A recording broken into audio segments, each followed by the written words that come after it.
Bonjour à toutes et tous. Ce jeudi 28 novembre est une journée importante pour le groupe de la France Insoumise puisque ce sera notre niche parlementaire, c'est-à-dire la journée où nous examinerons nos textes de loi, très importants pour changer la vie en mieux des Françaises et des Français.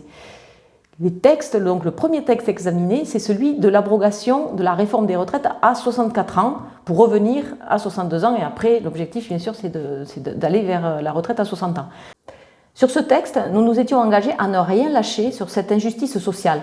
Et je vous invite donc à suivre les débats en hémicycle pour savoir qui va voter pour l'abrogation et qui va se positionner contre.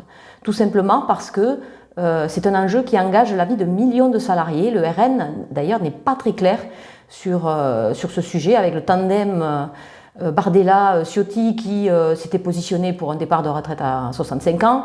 Ensuite, Marine Le Pen qui revient en disant qu'elle est pour le départ à la retraite à 60 ans.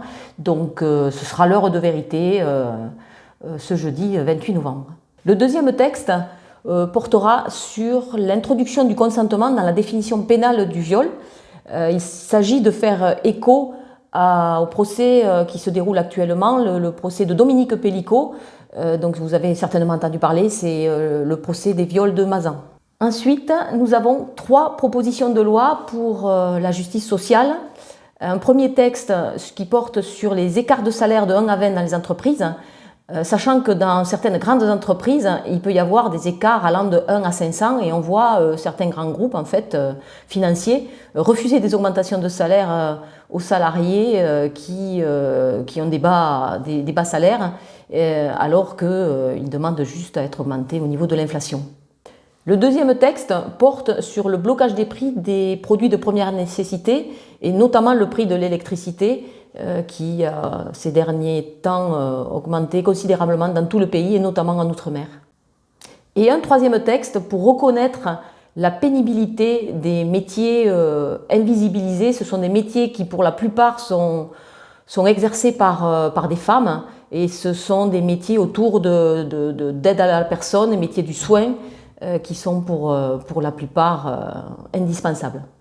Côté écologie, il y a une proposition de loi pour un moratoire sur les projets routiers et autoroutiers, tout simplement parce qu'en fait ce sont des projets qui engloutissent des centaines de terres agricoles et on sait aujourd'hui que le secteur des transports est le premier secteur d'émetteurs de gaz à effet de serre.